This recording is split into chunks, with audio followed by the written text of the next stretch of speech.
आज बाबा भजन करते हुए चले आ रहे हैं और भजन करके बाबा आज वहीं पहुंच गए। कहा? धुंधली के पास। आवाज मारा, धुंधली ओ धुंधली, और जैसे आवाज मारा शास्त्री आवाज बढ़ा,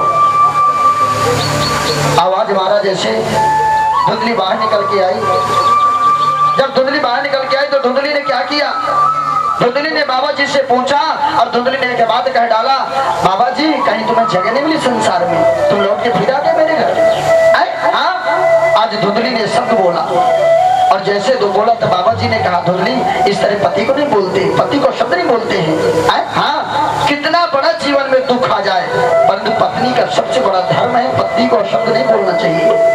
पति क्यों ना पीता हो, पति क्यों ना लड़ाई झगड़ा करता हो, अरे तुम अपना काम करो, अपना काम कर रहा, तुम अपनी भक्ति करो, अपनी भक्ति कर रहा है, तुम गंगा स्नान करो, दारू की दारू स्नान कर रहा, क्या मतलब है? अरे जो जैसे करेगा वैसे भरेगा।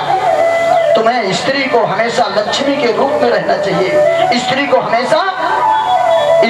हमेशा कहाँ सतमार्ग में ही रहना चाहिए। अरे पुरुष तो भौरा है, कभी डाल पे कभी टाल पे, कभी इधर कभी उधर, कभी ठेके पे, कभी गाड़ी में, कभी मोटर में, कभी साइकिल में। पुरुष चलने दो, इसे चलने दो, ये चलता रहता है। पर स्त्री को हाँ सती बताए, सती संत सलाह प्रेम से बोलो गोविंद भगवान की। ये थोड़ा कि पति बेचारा सुबह स्नान नहीं किया, शाम को स्नान कर रहा, तो पत्नी पति की नकल कर रही, मैं भी शाम को स्नान करूंगी। हाँ, ऐसा नहीं करना चाहिए। वो बेचारा जंगल का किसान है, किसान सुबह चला गया शाम को आएगा, और तुम तो घर में रहते हो, तुम्हें तो नियम का पालन करना चाहिए, तुम्हें तो सुबह स्नान करना चाहिए। बिना स्नान किए भागवत में लिखा है, अरुण कमल संस्था तद्रजा पुंजरणम कर्गहस्ता भीति बामुजाचा मणि मुकुट विचित्रा लंक ताकल जाले सकल भुवन माता सतम श्री के नमा। भागवत में लिखा है स्त्री को तो बिना स्नान के झाड़ू भी नहीं लगाना चाहिए। क्यों नहीं लगाना चाहिए? क्योंकि झाड़ू को क्या बोलते हैं? आप लोग झाड़ू को क्या बोलते हैं? लक्ष्मी। तो लक्ष्मी को बिना स्नान किए चले आ रहे हैं, मल छुटा दे, उठाया झाड़ू लगाना शुरू कर दिया। उधर लक्ष्मी कह रहे हैं और उधर मल साफ करके आ रहे हैं और उठाया झाड़ू लगाना शुरू कर दिया। तो लक्ष्मी तुम्हारे घर आएगी कि और जाएगी पड़ोसी के यहाँ? कहाँ जाएगी? पड़ोसन के यहाँ जाएगी। तो तुम चलते रहो, पड़ोसन का तो महल बन गया, मेरा तो महल का टपकने लगा छत, मेरा तो महल बना तो टपकने लगा। अब तुम जानो, तुम्हारा काम जाने। प्रेम से बोलो गोविंद भगवान की। स्त्री को बिना स्नान के किचन में नहीं जाना चाहिए, स्त्री को बिना स्नान के भोग नहीं बनाना चाहिए, स्त्री को बिना स्नान के भोजन नहीं खाना खिलाना चाहिए, स्त्री को बिना स्नान के दान दक्षिणा नहीं करना चाहिए, स्त्री को बिना वस्त्र बदले स्नान किए उसको पूजा पाठ सत्संग कीर्तन भजन मंदिर में नहीं जाना चाहिए। प्रेम से बोलो गोविंद भगवान की।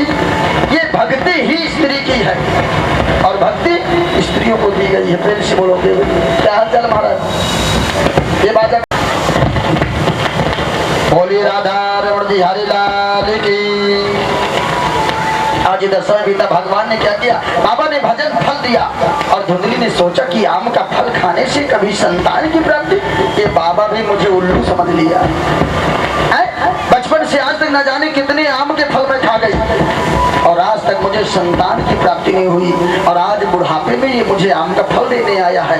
देख, इसे कोई बहाना नहीं मिला तो आम का फल तोड़ लिया किसी बगीचे से और लेके सीधा ले पुत्र संतान की प्राप्ति होगी, इसे खा ले।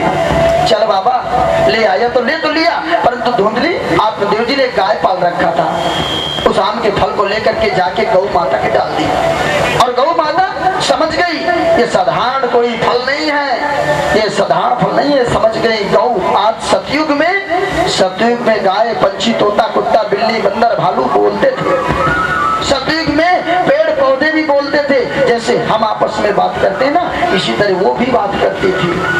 आने वाले सतयुग में पहले सतयुग आया, सतयुग के बाद त्रेता युग आया, त्रेता युग के बाद द्वापर युग आया, द्वापर युग के बाद ये जाके कलयुग आया। अभी कलयुग जानते हो 5,0786 दिन कुल बीते हैं कलयुग को, और कलयुग ने इतना बड़ा असर फैला दिया कि लोग मंदिरों की पूजा तो कम कर दिया, लोग अस्पतालों की डॉक्टरों की पूजा करना ज्यादा शुरू कर दिया। जहाँ देखो वहीं भरे पड़े, जहाँ जाना था वहाँ गए नहीं, जहाँ नहीं जाना वहाँ पहुँच गए। प्रेम से बोलो राधे राधे। दान पुण्य में पैसा खर्च करना था, लोग डॉक्टरों को भर भर के के दे रहे हैं, ले जाओ, प्रेम से बोलो राधे राधे। हाँ, प्रेम से बोलो राधा रमण बिहारी लाल की। परंतु आपने देखा होगा हर अस्पताल में मंदिर बना होता है भगवान का, हर अस्पताल में मंदिर भगवान का बना होता है। और जो अस्पताल का मेन डॉक्टर होता है वो पहले अस्पताल में अपने ऑफिस में नहीं जाता, पहले मंदिर में जाता है। और मंदिर में जो मूर्ति बैठा रहता है हनुमान जी की, दुर्गा की, काली की, तो उनके पास जाता है, घी का दीपक जलाता है। और जो अस्पताल का मेन मालिक है उस भगवान से यही कहता है, हे भगवान, हे ठाकुर जी, हे कन्हैया, हे हनुमान जी, एक काम करना, मेरा अस्पताल कभी खाली मत रखना,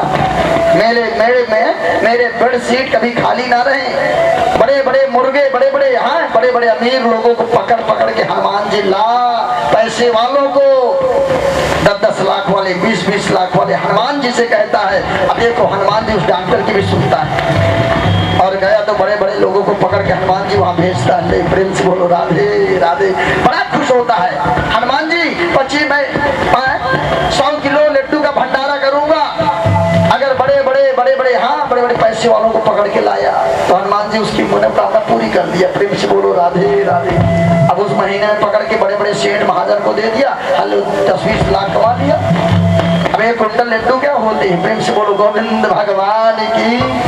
आज इधर समय बीता, बाबा ने आम का फल दिया, गाय खा गई और गौ माता खा गई तो भोले बाबा का आशीर्वाद पा गई। भोले गौ माता को मिल गया और गौ माता के पेट में सुंदर एक बालक खेल रहा है, सुंदर बालक, क्योंकि बालक होने के लिए फल दिया गया था। तो धुंधली बेचारी समझ न पाई, नसीब में नहीं होता तो नहीं मिलता। आज गौ माता के पेट में सुंदर बालक खेल रहा है। धुंधली, बाबा जी चले गए, धुंधली मैं जा रहा हूँ। अरे हाँ जाओ ना, चले गए बाबा जी। फिर से दोबारा बाबा जी चले गए। बाबा जी ने सोचा अब मैं इस बार उस कुएं के पास नहीं, मैं सीधा काशी विश्वनाथ चला जाऊंगा। और बाबा जी सदा सदा के लिए काशी विश्वनाथ चले गए। बोलो काशी विश्वनाथ भगवान की। कितने लोग गए काशी विश्वनाथ? गए हो काशी विश्वनाथ के दर्शन किए? बहुत अच्छा आपने किया। काशी विश्वनाथ जो एक बार जाता है उसका सदा सदा के लिए कल्याण हो जाता है। काशी विश्वनाथ हमारे 12 ज्योतिर्लिंगों में सर्वश्रेष्ठ देवता है। सौराष्ट्र सोमनाथम च श्रीशैली मल्लिकार्जुनम उज्जैनम महाकालम ओंकालम ममलेश्वरम परल्लम वैद्यनाथम च डाकिनम हिमशंकरम सेतु वंदे तु रामेशम नागेशम द्वारकावने वाराणसी विशेषम त्र्यंबकम गौतमी तटे हिमालय तु केदारम घोषमेशम च शिवालय एतानि ज्योतिर्लिंगानि प्रातः सामे पठे नरा सप्त जन्म कृतम पापम स्मरेण विनश्यति। काशी विश्वनाथ भगवान के जो दर्शन करता है उसका सदा सदा के लिए कल्याण हो जाता है। एक बात बता दूं, काशी विश्वनाथ भगवान के दर्शन अगर कहीं से पाप न मिटे, कहीं से संकट न मिटे, कहीं की दवा ना फायदा करे, कहीं से दुख ना जाए, तो याद करना एक बार काशी विश्वनाथ भगवान के शरण में चले जाना।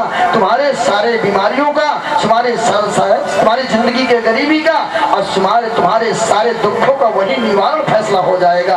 प्रेम से बोलो काशी विश्वनाथ भगवान की जय। कभी कभी किसी के हाथों से गाय मर जाती है, कभी किसी के हाथों से बछड़ा मर जाता है, डंडे लग जाते हैं, मार देते हैं लोग, जिसके हाथों में लिखा होता है उसकी मौत हो जाती है। कभी किसी के हाथों से सर्प मर जाता है, कभी किसी के हाथों से इंसान मर जाता है, कभी किसी के हाथों से स्त्री मर जाती है, कभी किसी के हाथों से कन्या मर जाती है। तो इसका संसार में कहीं रास्ता नहीं है, सीधा काशी विश्वनाथ है। एक बार जाओ और गंगा स्नान करो और काशी विश्वनाथ के मंदिर में जाके भगवान से क्षमा मांग लो तो भगवान जरूर उस व्यक्ति का उद्धार कर देते हैं। काशी विश्वनाथ वो शक्ति है। बोलो काशी विश्वनाथ भगवान के। चले जा रहे भजन करते हुए बाबा चले जा रहे हैं और खड़े हो जाओ मैया। एक मैया को नींद आ रही है और मैया को नींद आ रही है अगर कुर्सी में बैठ के, और नींद ज्यादा आ गई तो कुर्सी ऊपर मैया नीचे हो जाएगी, तो आप लोग हंसना शुरू कर दोगे। खड़े हो जाओ। कोई दिल वाला राम नाम की माला जपेगा, कोई दिल वाला राम नाम की माला जपेगा, कोई दिल वाला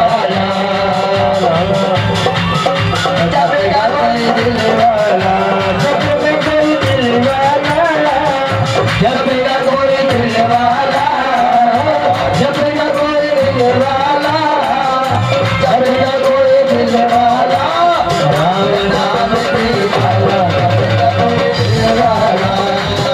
श्री रामचंद्र भगवान की ताली जाओ। बोले बाके बिहारी लाल की। राम नाम की माला मेरा कोई माला।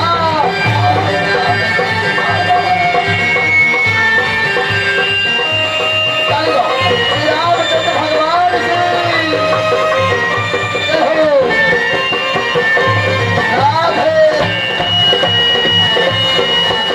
घाट में अगर जिन लोगों की प्राण निकल जाते हैं, अंत हो, अंतिम सांस हो जाती है, अंतिम शरीर पूरा हो जाता है, उनको नरक में नहीं सीधा स्वर्ग जाना पड़ता है। बोल बालाजी महाराज की। आवाज बढ़ा महाराज, छोड़ देते तब बताओ। मैं समझ लूंगा, बाद में चलने दो, देख लेंगे बात। गलती मेरी भी है। चलो प्रेस बोलो गोविंद भगवान की। आज इधर साहिबीता भगवान ने क्या किया, बाबा तो वहीं रह गए। धुंधली इधर, धुंधली ने क्या किया, धुंधली ने सोचा अब मेरी इतनी बड़ी संपत्ति, संपत्ति को कौन लेगा, इस संपत्ति को कौन लेगा। तो धुंधली के बहन का नाम था रूपकला। रूपकला के दो पुत्र थे, एक पेट गर्भ में था और एक बाहर था। तो धुंधली ने कहा ये जो पेट से जन्म लेगा बालक, ये चाहे बेटा हो चाहे बेटी, धुंधली रूपकला तू मुझे दे देना। शास्त्री जी को बैठा दो, बात नहीं करना। गुरु जी बैठाइए महाराज जी को, बैठ जाओ। गुरु जी क्या चल रहे हैं, तुम्हें आओगे बात करते समय। प्रेस बोलो राधा और बिहारी लाल की। आज दशरथ भगवान ने क्या किया, धुंधली ने अपनी बहन के रूपकला के पुत्र को गोद में ले लिया, और जैसे लिया पुत्र को गोद में, आज उसी को अपना संसार में सबको साबित कर दिया, मेरा पुत्र है, मेरा पुत्र है, मेरा पुत्र है। इधर धुंधली के पुत्र, इधर गौ माता के भी एक पुत्र हो गया। जिस घर में एक भी बालक नहीं था, आज उस घर में दो दो बालक हो गए। बोलो गोविंद भगवान की। ये किसकी कृपा, ये ठाकुर जी की कृपा है, ये काशी विश्वनाथ भगवान की कृपा है। बाबा जी के काशी विश्वनाथ ने सुन लिया। बोलिए बाबा महादेव की। शास्त्री हनुमान जी को लाओ। आज हनुमान जी की झांकी है, और हनुमान जी आज पहला दिन है ना, तो पहले दिन देखते हैं हनुमान जी कि आज हमारे भगवान राम की श्याम की कथा हो रही है, आज क्या व्यवस्था है। तो आज पहला दिन हनुमान जी की झांकी है, सब लोग हनुमान जी के दर्शन करेंगे, और मैं कथा को यही विश्राम दूंगा। कल की कथा कल सुनी जाएगी, नहीं रहेगा। जो आज है ये दिन प्रतिदिन समय बदलता रहता है, तो कल का समय दूसरा होगा। ये गुरु कहाँ से आया। हनुमान जी की झांकी है। अच्छा बताइए, हनुमान जी की माँ का नाम क्या था, क्या नाम था, जोर से बोलो। अंजनी। और पिता का नाम शंकर सुवन केसरी नंदन। ये हनुमान जी के पिता शंकर सुवन केसरी नंदन। शंकर जी भी थे, रिश्ते में लगते थे। शंकर सुवन केसरी नंदन, तेज प्रताप महाजगबंदन, कटवा बंडा बंडा जात। प्रेस बोलो भागवत भगवान की। जल्दी करो महाराज, लाइए अभी तो पैदा